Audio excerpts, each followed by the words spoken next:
I am very committed to this bread and to this vlog because I'm gonna stay up pretty late for this. Hope you like it.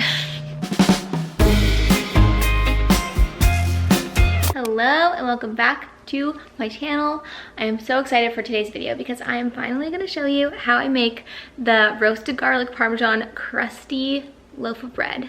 It is so good, so easy to make. There is very minimal effort or cleanup involved, and it is such a great, delicious recipe, and it just like looks and sounds really impressive to like make your own beautiful loaf of bread at home, and it's actually really easy. I actually made this in my last vlog, but I didn't show you me actually making it or share the recipe because I don't actually have a link to the recipe. It's just a copy and pasted text message that my cousin sent me. So I thought it would be best to just show you how I make it, do a whole video about it, and I will type out the recipe below in the description so that's easy for you to like glance back at and see how much of everything to put in. But yeah, it's so good and I'm so happy to have this bread in my life. Okay, let's get started. So these are the only ingredients you will need. We just have a sea salt, grated Parmesan. You can do fresh Parmesan and grate it yourself.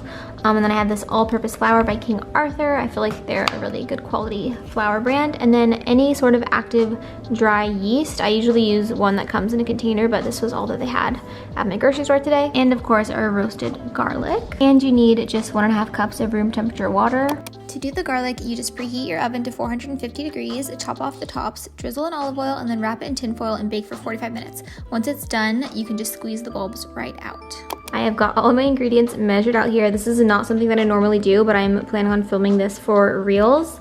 So I wanted to make it look a little bit more, you know, professional and aesthetic. There's my yeast, salt, roasted garlic, water, Parmesan, flour. Guys, I just realized that all I had to do was stack my bowl on top of some books, all my cookbooks, so that you can actually see me doing my thing here with the bowl. Usually I have to just film either just like my face talking and like doing it and you can't see my hands with the bowl, or just the bowl and then you can't see my face, but now we have the best of both worlds. I'm very happy I figured that one out. All right, so first thing that goes in the bowl is 3 cups of flour.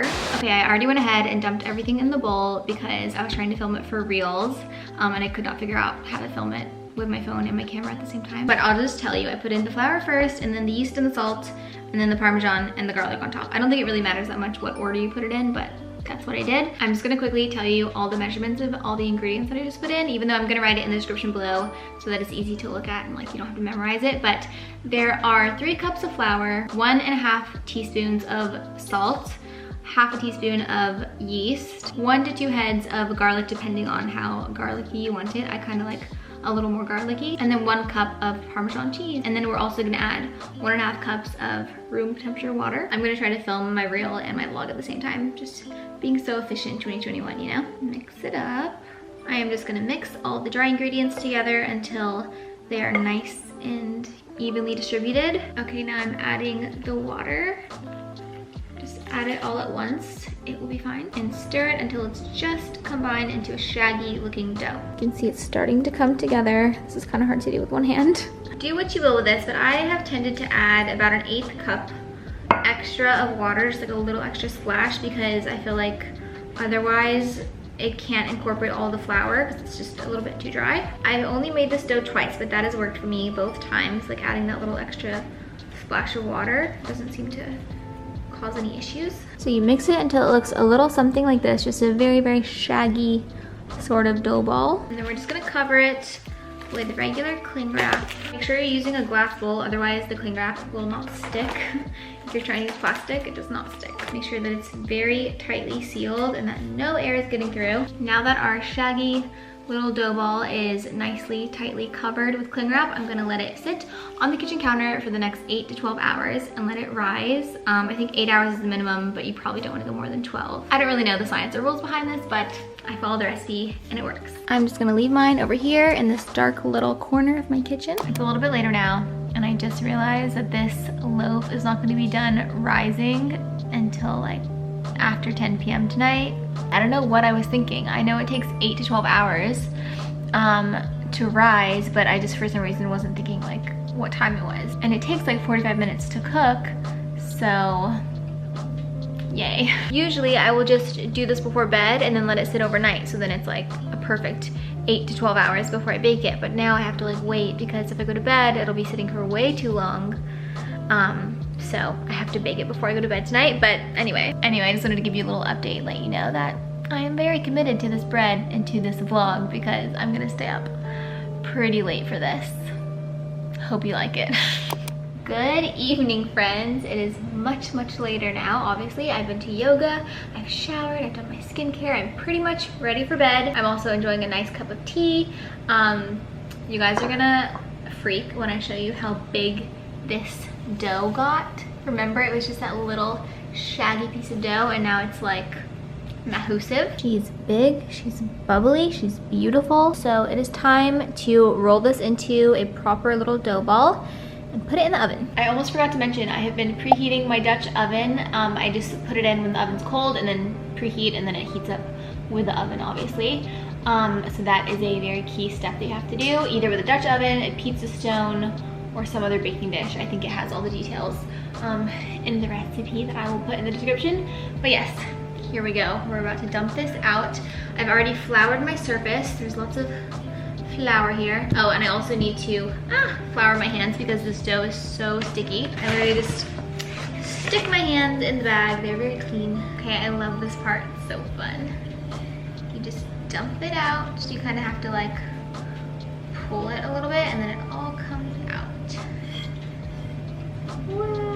And then just keep sticking your hands in flour if it gets really sticky. Okay, so this is what we're working with. We're not gonna be too perfect about it or really work it too much, but you just want to work it till it comes to a nice little dough ball. It feels so good. Okay, make sure that it's like actually a ball. Okay, this looks perfect. I think it looks so cute. There's something about a dough ball that is just very precious. I'm just about to grab the Dutch oven out of the oven. It's very hot. Okay, I'm just gonna plop the dough ball into this super, super hot Dutch oven, like so, like that, as Tabitha Brown said. Stuff them with the chickpea, like so, like that. And now I need to put the lid back on it. Josh is filming me.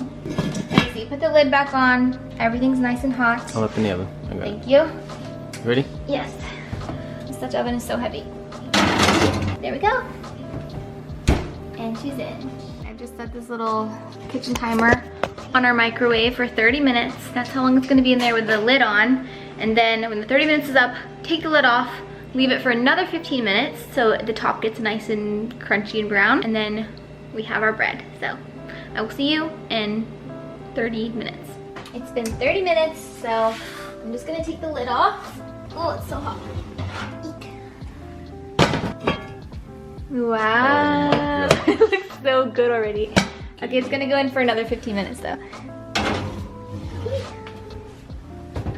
That's my favorite part. Okay, she's ready to come out. It's been 15 minutes.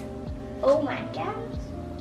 Oh my word. Look at that. Lord of mercy. Beauty. This is so funny. We lost our cooling rack, so we've made this little makeshift one. I don't even know what this is from. What is this from? I have no clue. An air fryer or something?